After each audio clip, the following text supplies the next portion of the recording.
शैलेंद्र का भी रुख करूंगी कि वो कितने नंबर देंगे, लेकिन पहले यहां पर बात कर लेते हैं रक्षा बजट की, क्योंकि रक्षा को लेकर, सेना को लेकर काफी ज्यादा जो उम्मीदें हैं वो दरअसल यहां पर लगाई जा रही थी। और जो बजट अब आवंटित किया गया है इस पर, तो वो 4,54,000 करोड़ का है। लेकिन अगर हम पिछली बार की बात करें तो पिछली बार ये कितना था, ये सिलसिलेवार तरीके से ग्राफिक्स के माध्यम से हम आपको समझाते हैं कि 2023-24 की अगर मैं बात करूं, एक बार वो ग्राफिक्स प्लीज ऑन एयर ले लीजिए, कि 5,94,000 करोड़ का जो बजट है वो दरअसल आवंटित किया गया था। वहीं तीसरे साल भी हथियार खरीद की जो रकम है उसमें कटौती की गई, महज 400 करोड़ रुपए बढ़ा है सेना का बजट। 67% अगर सैलरी की यहां पर बात करें, पेंशन पर ये खर्च है। रेवेन्यू बजट, क्योंकि देखिए 3 भागों में होता है और कर्नल शैलेंद्र ज्यादा बेहतर तरीके से उसको वहां पर बताएंगे। रेवेन्यू बजट की बात करें तो वहां सैलरी बांटने के लिए बजट का 45%। कैपिटल बजट की अगर बात करें, हमने 3 भागों में यहां पर बांट दिया। कैपिटल बजट की बात करें तो हथियार खरीदने के लिए 27.6% बजट, और वहीं पेंशन बजट की बात करें तो सिर्फ 3,000 करोड़ का इजाफा हुआ है। और अगर हम बात करें यहां रक्षा मंत्रालय के इस बजट की, तो 2,951,000 करोड़ रुपए का जो इजाफा है वो दरअसल हुआ है। लेकिन कर्नल शैलेंद्र, अगर पिछली बार के मुकाबले इस बार हम देखें तो ये घटा ही है, और ये पिछले 4 साल में सबसे कम है। बहुत उम्मीद की जा रही थी सर। वो चीज़ें बड़ी जिम्मेवारी के साथ आपको समझनी चाहिए, देश को भी समझनी चाहिए। मैं समझ रहा हूँ, रुपया आपके पास एक है, उसी का परसेंटेज आप दे पाएंगे। जितना पैसा आपके पास है वो आप प्रायोरिटी वाइज उसी हिसाब से डालेंगे। मुझे लगता है कि इसमें सिर्फ कमी देखना एक अलग बात है, लेकिन उस कमी के अंदर इनोवेशन देखना ज़्यादा बड़ी बात है। मैं आपको इनोवेशन वाली पार्ट पर ध्यान दिलाता हूँ। पहली बार हो रहा है कि 1,72,000 कैपिटल बजट में, करोड़ में 1,05,000 crore Indian make in India के लिए रखा गया है। इसका मतलब क्या है कि आप अपने यहाँ कम पैसा खर्च कर कर ज्यादा अच्छा सामान ले पाएंगे। आप अपने यहाँ इंफ्रास्ट्रक्चर बढ़ा पाएंगे। उस बढ़े हुए इंफ्रास्ट्रक्चर से आप एक्सपोर्ट कर पाएंगे। उसी एक्सपोर्ट से आपकी इकोनॉमी और ज्यादा स्ट्रेंथन होगी। आपने पहली बार एक अलग 520 ऑड करोड़ रुपीस स्टार्टअप्स के लिए रखा है। डिफेंस स्टार्टअप 1,000 करोड़ रुपया आपने यूरोप के लिए रखा है, 1 रैंक 1 पेंशन, क्योंकि वो भी एक अपने आप में बहुत बड़ा चैलेंज है। उससे भी बड़ी अगर बात करी जाए तो मैं ये समझता हूं कि 30% एक बजट में इंक्रीज करना बॉर्डर एरियाज के रोड्स के लिए, ये एक फिनोमिनल डेवलपमेंट है। 6,500 करोड़ रुपया अगर हम बॉर्डर इंफ्रास्ट्रक्चर को बढ़ाते हैं तो फायदा होता है। लेकिन अभी भी बात नहीं बनी, क्योंकि बजट में कुछ कमी आई है। अब उसके लिए रोना रोया जा सकता है। चाइना और पाकिस्तान ने अपने रक्षा बजट में इजाफा किया है, और वहीं वो मैंने इसलिए कहा सर, क्योंकि अभी ये वो टाइम है जब सेना अपने हथियारों को अपग्रेड करने में मैं बस इसी तो उस लिहाज से तो ये बेहद कम है। हाँ, मैं इसी बात पर आ रहा था। जहां तक आपने पाकिस्तान का बजट का इंक्रीज बोला है, वो इसलिए होता है वहां पर क्योंकि पाकिस्तान आर्मी पैसा अपनी डिफेंस फोर्सेस पर खर्च करती है हारने के लिए। हम हारने के लिए नहीं करते, हम अपने आप को कहीं और स्ट्रांग बना रहे हैं, मेक इन इंडिया की चीजों पर स्ट्रांग बना रहे हैं। 1,05,000 करोड़ रुपया अगर मैं अपनी इंडस्ट्री पे लगा रहा हूं तो क्यों लगा रहा हूं? क्यों? क्योंकि इसका मुझे लॉन्ग टर्म बेनिफिट होना है। मैं मान सकता हूं इस बात का कि जैसे ही आप देखेंगे कि बजट में कहीं थोड़ा नीचे अगर हम जाते हैं तो हम हो सकता है कि वो चीजें ना खरीद पाएं जो कि हमें चाहिए।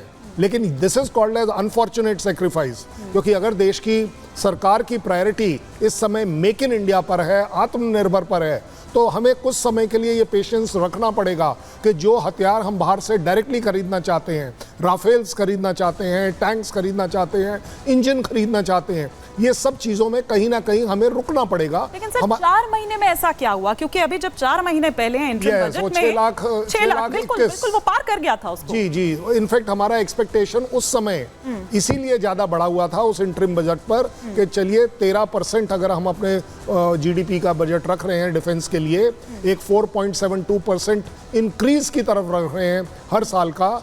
इस बार इंक्रीज नहीं हुआ है। मैं तो कहूंगा 6.21 के हिसाब से शायद हम थोड़ा नीचे भी आ गए हैं। ये चैलेंज हमारे लिए रहेगा, लेकिन मुझे लगता है कि ये चैलेंज एक भारतीय सेना सह पाएगी, इसका सामना कर पाएगी। इसमें कोई शक नहीं है कि चैलेंज बड़ा है, लेकिन ओवरऑल अगर आप देखें, जब आप बाकी जगहों पर बजट में इजाफा लेते हैं, इंफ्रास्ट्रक्चर में लेते हैं, रोड्स में लेते हैं, बाकी सब जगह, वो भी कंट्रीब्यूट करती हैं मेरे लिए।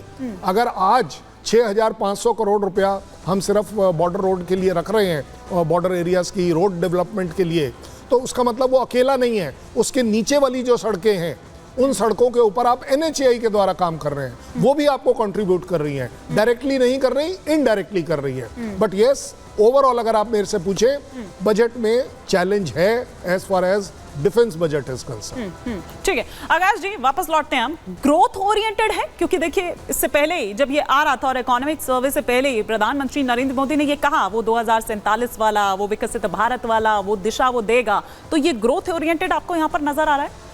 बिल्कुल, मुझे तो पूरी तरह फुली चार्ट बजट नजर आ रहा है।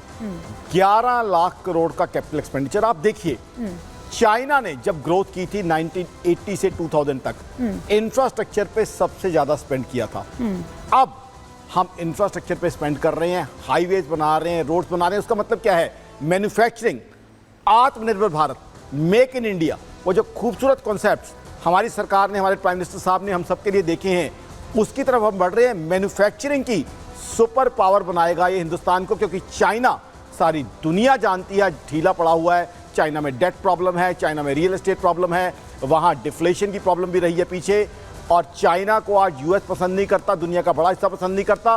तो हिंदुस्तान में मैन्युफैक्चरिंग का, ये आप लिख के ले लीजिए, ये मेरी प्रेडिक्शन है, मेरी ऑर्गेनाइजेशन akashjindal.in की, कि बहुत बड़ा बूम इसके बाद आएगा। और मैन्युफैक्चरिंग का बूम जो है, हिंदुस्तान को थर्ड बिगेस्ट इकॉनमी बनाने का जो एक ख्वाब हमारे प्रधानमंत्री साहब ने हम सबके साथ देखा है, वो बहुत जल्दी अचीव होगा। ना सिर्फ ये, 2035 तक 10 ट्रिलियन US$ इकोनॉमी, 2047 तक डेवलप्ड इकोनॉमी, और हर व्यक्ति की पर कैपिटा इनकम में भी लॉन्ग टर्म में ये ग्रोथ लाएगा। तो आज तक हम सर्विसेज की प्राइमरीली इकोनॉमी माने जाते थे, लेकिन आज मोबाइल मैन्युफैक्चरिंग में आ गए हम, डिफेंस मैन्युफैक्चरिंग में आ गए हैं, सेमीकंडक्टर जैसी चीज में हम बहुत तेजी से आगे बढ़ रहे हैं, जो किसी भी इलेक्ट्रॉनिक आइटम की आत्मा होती है, चाहे मोबाइल लगा लीजिए, चाहे लैपटॉप लगा लीजिए, चाहे LED सेट लगा लीजिए।